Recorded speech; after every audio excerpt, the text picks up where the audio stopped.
dear students, welcome to my channel. Today we are going to see English workshop of the poem A Parody. तर आज आपण अ parody या पोएमचे English workshop पाहणार आहोत. तर विद्यार्थी मित्रांनो, इंग्लिश वर्कशॉप मधला आपला फर्स्ट क्वेश्चन आहे, translate the poems into your mother tongue.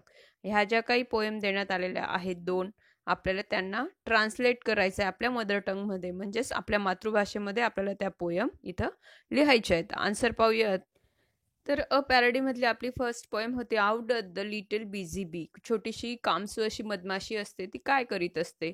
तर आपण त्याचं पूर्ण मराठीत ट्रान्सलेशन पाहूयात.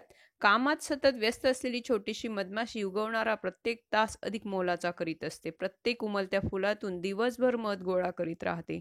तिने तयार केलेले मेण नीट नेटके चोपडून ती आपले मधाचे पोळे कौशल्याने उभे करते. तिने तयार केलेल्या मधुर अन्नाचा अपार कष्ट करीत साठा करून ठेवते.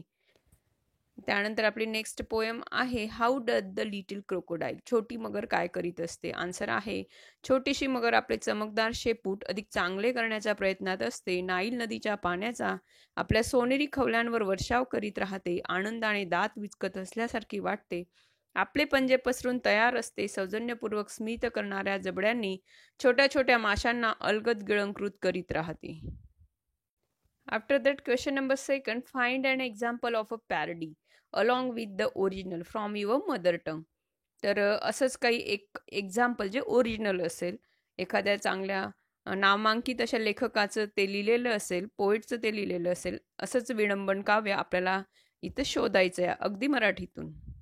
तर झेंडूची फुले या विडंबन काव्यातून आचार्य अत्रे यांचे आपण काही 4 लाईन्सचे जे विडंबन काव्य आहे ते इथं घेतले आहेत.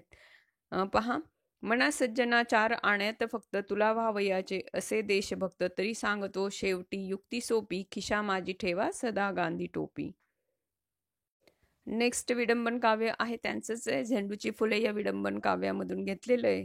तर तिराईत कोणी जरी जाय पंथे, तरी रोखुनी पाहणे त्याकडे ते, अहा अंगणा त्यातून ती असेल वळवणी, तरी पाही मागे खुशाल. त्यानंतर ग्रामर पार्ट दिलाय लँग्वेज स्टडीमध्ये. Some transitive verbs can have 2 objects. For example, आता फर्स्ट एक्झाम्पल जर घेतलं तर काय म्हटलं, they gave him a book. त्यानंतर त्या वाक्यामध्ये सब्जेक्ट कोणता आहे, तर दे आहे आणि गेव हे वर्ब आहे आणि ऑब्जेक्ट 2 आहेत, हिम आणि अ बुक. त्यानंतर नेक्स्ट एक्झाम्पल पहा, grandmother told us a story. Subject आहे ग्रँडमदर, टोल्ड वर्ब आहे, अ स्टोरी हे दोघंही ऑब्जेक्ट आहेत वेगवेगळे. त्यानंतर Asmita wrote a letter to her aunt. Asmita subject आहे, रोट वर्ब आहे आणि a letter and to her aunt हे दोघंही ऑब्जेक्ट आहेत. अशा पद्धतीने object 1 is the direct object and object second is the indirect object. आपण जर व्यवस्थित पाहिलं तर फर्स्ट एक्झाम्पलमध्ये ऑब्जेक्ट 1 कोणतं देण्यात आलंय, तर a book. They gave a book हे डायरेक्टली आपण म्हणू शकतो, तर ते ठरलेलं आहे ऑब्जेक्ट 1, त्यालाच डायरेक्ट ऑब्जेक्ट असं म्हटलं जातं. आणि सेकंड ऑब्जेक्ट कोणतं आहे त्या सेंटेन्समधलं, तर हिम आहे. They gave him a book, तर सेकंड ऑब्जेक्ट जे आहे हिम ते इनडायरेक्ट ऑब्जेक्ट आहे. हा डिफरन्स तुम्ही इथं लक्षात घ्यायचा आहे. तसंच नेक्स्ट एक्झाम्पलमध्ये सुद्धा आहे, ग्रँडमदर टोल्ड अ स्टोरी. हे सुद्धा आपण डायरेक्टली लिहू शकतो, म्हणून डायरेक्ट ऑब्जेक्ट येणार आहे आपलं स्टोरी. आणि कुणाला सांगितली गेली ती स्टोरी, तर अस, आम्हाला. मग सेकंड ऑब्जेक्ट कोणतं इथं, तर अस आहे आणि त्यालाच इनडायरेक्ट ऑब्जेक्ट असं म्हटलंय. त्यानंतर थर्ड एक्झाम्पलमध्ये जर पाहिलं तर ऑब्जेक्ट 1 आहे a letter. Asmita wrote a letter, एवढा ऑब्जेक्टिव्ह पुरेसं आहे. टू हर आंट हे सेकंड ऑब्जेक्ट आहे, तर डायरेक्ट ऑब्जेक्ट इथं कोणतं आलेलं आहे, अ लेटर, आणि सेकंड ऑब्जेक्ट आलेलं आहे टू हर आंट. तर अशा पद्धतीने आपल्याला ह्या पोयममध्ये किंवा या पॅरडीमध्ये लँग्वेज स्टडीमध्ये देण्यात आले डायरेक्ट ऑब्जेक्ट आणि इनडायरेक्ट ऑब्जेक्ट विषयी काही माहिती. Underline and label the direct and indirect objects in the following sentences. आता आपण ज्या पद्धतीने हे डायरेक्ट ऑब्जेक्ट आणि इनडायरेक्ट ऑब्जेक्ट पाहिलेत, तर असेच काही एक्झाम्पल्स देण्यात आलेले ते आपल्याला सॉल्व्ह करायचे आहेत. आता फर्स्ट एक्झाम्पल जर आपण पाहिलं, Mrs Desai teaches us English.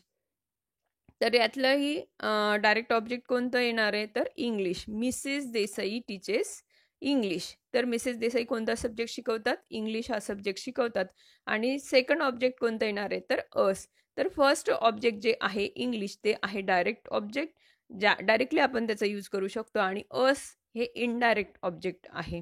त्यानंतर सेकंड, तर पहा डायरेक्ट ऑब्जेक्ट आणि इनडायरेक्ट ऑब्जेक्ट याचे डायरेक्टली आन्सर्स मी इथं दिलेले आहेत. फर्स्ट सेंटेन्सचा आन्सर आपला आहे us indirect object, English direct object. Second एक्झाम्पलमधलं सुद्धा some water direct object, the old man indirect object. Third example जर घेतलं, she paid 50 rupees to the shopkeeper. 50 rupees हे आहे डायरेक्ट ऑब्जेक्ट आणि to the shopkeeper indirect object. Fourth पहा, Arpita mailed her photographs to her sister. Her photographs direct object, to her sister indirect object. Fifth example पहा, Abhay sold his car to his neighbor. His car direct object and to his neighbor indirect object. Next पहा, read the following sentences. Birds fly, we fly kites. आता birds fly असं म्हटले पक्षी उडतात आणि त्यानंतर त्याच्याच खाली एक एक्झाम्पल घेतले, वी फ्लाय काइट्स. आपण काय करतो तर पतंग उडवतो. तर हे दोघं जर एक्झाम्पल आपण पाहिले तर एकामध्ये ट्रान्झिटिव्ह वर्ब आहे आणि एकामध्ये इनट्रान्झिटिव्ह वर्ब आहे. तर पहा, बर्ड्स फ्लाय इथं ह्या सेंटेन्समध्ये कोणतंही ऑब्जेक्ट नाही आहे, कर्म नाही आहे, म्हणून आपण त्यांना अकर्मक क्रियापद असे म्हणतो आणि त्यांनाच इंग्लिशमध्ये इनट्रान्झिटिव्ह वर्ब जसं म्हटलं जातं. आणि नेक्स्ट एक्झाम्पल आपण जर पाहिलं, वी फ्लाय काइट्स. इथं ऑब्जेक्ट कोणतं आहे तर काइट्स आहे. तर हे झालंय ट्रान्झिटिव्ह वर्ब्स. तर पुढे काय म्हटलंय बा, from these sentences we learn that the same verb can be intransitive in some sentences but transitive in some other sentences. कोणता क्वेश्चन देण्यात आला इथं, find the transitive and intransitive verbs in the following sentences. अशाच पद्धतीने आपल्याला ट्रान्झिटिव्ह verbs कोणते आहेत आणि इनट्रान्झिटिव्ह कोणते आहेत, अकर्मक आणि सकर्मक क्रियापदे इथं आपल्याला शोधायची. आन्सर पाहूयात. I woke up late, intransitive. A rose smells sweet, intransitive. It rained heavily, intransitive. I filled the bucket, transitive. The cat smelled a rat, transitive. The loud noise woke him, transitive. They rolled up the carpet, transitive. Baby bounced the ball, transitive. Baby jumped up and down, intransitive verb. The mist rolled away, intransitive. Pour the milk, transitive. Ring the bell twice, transitive. The glass was full, intransitive. The bell rang, intransitive. Baby caught the ball, transitive. Next 2 minutes of oral work. Oral work दिलं आपल्याला. Choose one word each both them A and B and makes as many sentences as possible within 2 minutes using both the words. हे दोन वर्ड्सचे pair आपल्याला use करायचे आहेत आपल्या एका सेंटेन्समध्ये. आणि ओरल वर्क आहे, तोंडी सांगायचे आन्सर्स आहेत, पण तरी मी तुम्हाला रिटर्नमध्ये आन्सर्स देते कारण तुमच्याही लक्षात येईल कशा पद्धतीने हे सेंटेन्सेस किंवा वाक्य तयार होतील. Answer first, he will give me his bat. Give आणि मी या दोन वर्ड्सचा उपयोग आपण इथं केलेला आहे. त्यानंतर सेकंड पा, she will show her pictures. Third sentence आहे, he can teach us maths. Fourth, they will read it. Fifth, you can pay me tomorrow. Sixth, they will sell the house to them. Seventh, we can send them a message. Eight, we shall tell Asmita. तर विद्यार्थी मित्रांनो, प्रश्न उत्तरांसहित grammar पार्टसुद्धा आपण या व्हिडिओमध्ये पाहिलेला आहे. तुम्ही जर माझ्या चॅनलवर न्यू असाल तर नक्की चॅनलला सबस्क्राईब करा, व्हिडिओला लाईक करा, फ्रेंड्ससोबत शेअर करा आणि त्याचबरोबर कमेंटसुद्धा. Okay, thank you.